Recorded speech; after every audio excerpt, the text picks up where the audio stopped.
Hello. Today's episode, I'll be discussing self-love and sacred boundaries. As I previously stated before, when we discuss relationships, we often focus on romantic partners, family, and friendships. But the most important relationship we'll ever have is the one with ourselves.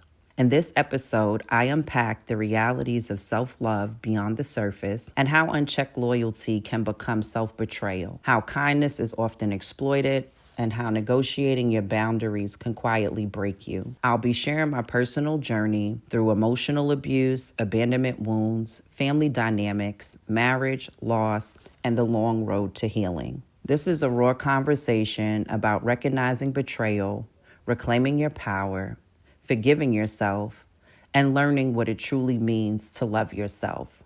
Not in theory, but in practice. If you ever struggle with letting go, setting boundaries, or choosing yourself without guilt, then this episode is for you. Tune in, reflect, and continue the dialogue as we redefine relationships. I did have the pleasure of interviewing Allison Perryman. We had such a great conversation that lasted well over an hour. To my disappointment, the audio never recorded. As I reflect on that, I understand that there will be challenges for me as this podcast is a new venture of mine and I'm learning like the intricacies of recording and all that good fly stuff. So unfortunately, I couldn't use any of the previous material, but Allison did answer the questions again, but by herself. So you will miss the exchange that her and I had.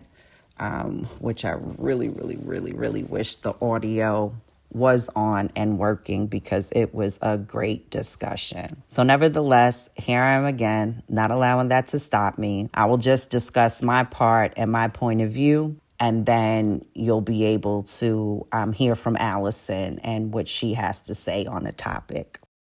I once heard the highest form of love is self-love, and I do believe that wholeheartedly. And for a long time, I really truly thought that I loved myself. In some ways I did though, just not fully and completely. But it wasn't until life matured me through pain, loss, and rebuilding myself from broken pieces that I realized I wasn't fully there yet. I had hard boundaries, sometimes harsh ones, but I didn't recognize the real danger was with the people closest to me, the ones who said they loved me. This episode unpacks the danger of negotiating your boundaries, how kindness can be exploited, and how betrayal shows up, and what recovery will require. I have always been the go-to person for my family and friends. I care deeply.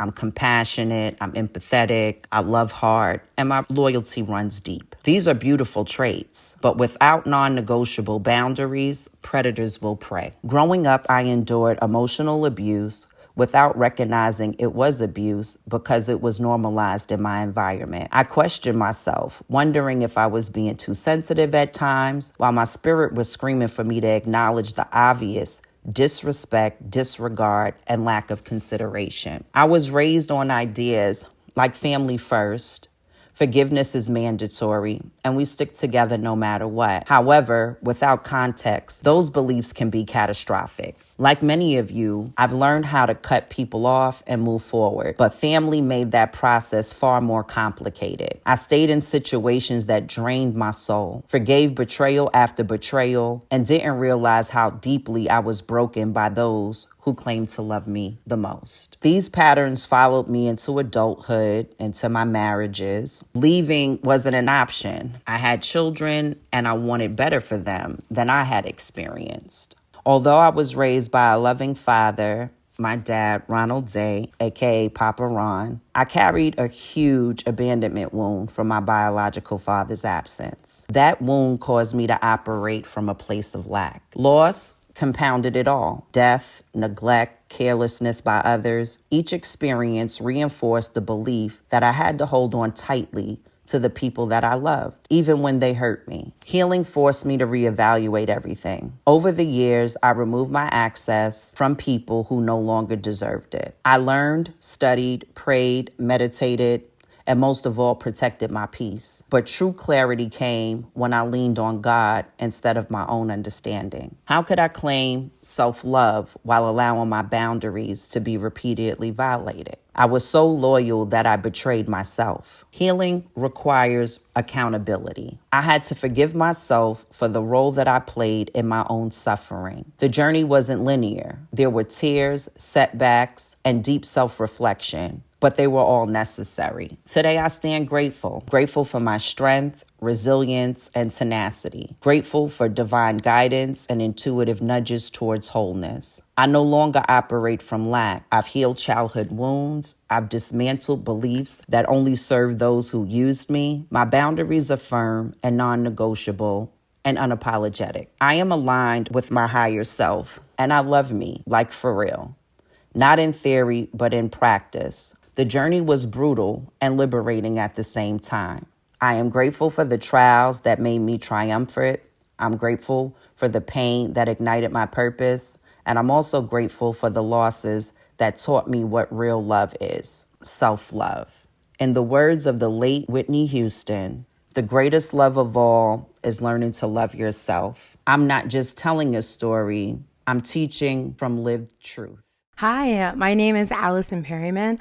I am a teacher, I am a mom, I'm a content creator, and I also am the founder of The Cultural Classroom. The Cultural Classroom is a space where teachers like myself, especially Spanish teachers, can come and get resources that will uplift underrepresented populations in the classroom. I am very passionate about this because I feel like when I was little and I lived in a really diverse community, it was just natural to see people around me that were all shades, but were I don't know, they were all shades, they were all colors, and they were Latino. And I feel like our curriculum in many schools does not reflect that. And so I like to uplift Afro-Latinos, I like to uplift Indigenous peoples, and just all of the crisscross and intersections that can occur within the Latino community, Hispanic community. If you're interested in any of this, please visit my website. It's theculturalclassroom.blog. Again, that's theculturalclassroom.blog. And I also am really active on Instagram. That's kind of like my playground. And so you can direct message me at the Cultural Classroom, no O's, at Instagram. Thank you. When people talk about self-love, what's the prettiest lie we've collectively agreed to believe about it? I believe that when we talk about self-love and the idea of loving ourselves, a lot of times people will tell us that in order to love yourself, you need to take care of all of the physical, go get a manicure. There's like this crisscross between self-love, self-care. And I feel like literally that is the prettiest lie because we're kind of taught to distract ourselves with these other things, these band-aids that I personally don't think is going to do the deep work. The deep work is going to occur with, I had a discussion before with Charisse, and it's going to occur with the spiritual connections, the journaling, all of these things that work deeper into your soul, which will allow you to love yourself. And so, I have nothing against manicures or anything, but I just don't think that is the route to actual self-love. What does self-betrayal look like in everyday life? Not the dramatic moments, but the quiet ones we normalize. I think that self-betrayal happens in the form of the things that we tell ourselves, the things that we ruminate on. It's the things that we repeat in our heads, such as our worth comes from how others see us. Right? That's something that we may have learned, internalized, and then now we're kind of chewing on it through adulthood. And I think that is a form of self-betrayal because you're not accepting yourself. And so I know for me personally, I have had this like long weight loss journey, and I have lost a substantial amount of weight. I've also had a mental health journey, and all of this it's a lot, and it takes a lot of work to control the things that your mind wants to tell you or influence you with. Like, oh, they don't think I'm pretty. Well, who cares? Like, you're healthy, right? You're walking, right? You're doing this, you're doing that, whatever, the parameters may be.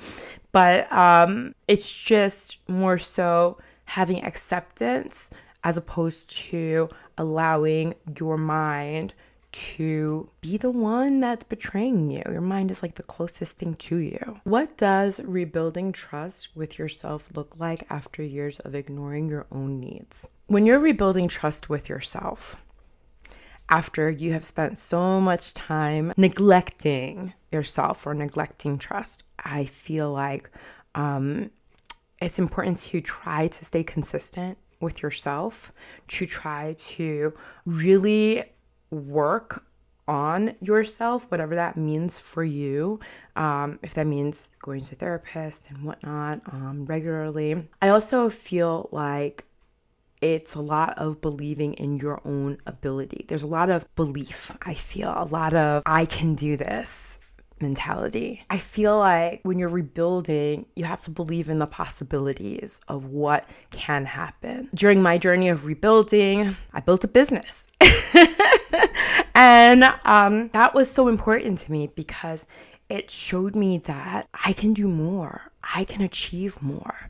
What I thought, actually, it was just a fraction of what I could do. And even now, what I am doing is a fraction of what I could be doing. I think that is the key in rebuilding the trust, is having faith and hope that with work and with your work, it's going to get better. Also, I think that knowing your limits in terms of your bandwidth is super important. I was just telling a friend about this yesterday, and I said, right now you're going through a lot. You are not in a position to help other people. Just don't. And then just tell them, explain to them that, right now you're going through a lot and you can't, you need to work on yourself. And so that's another way that I think that you can rebuild trust in yourself, is by setting the parameters and the boundaries for how much you can actually do.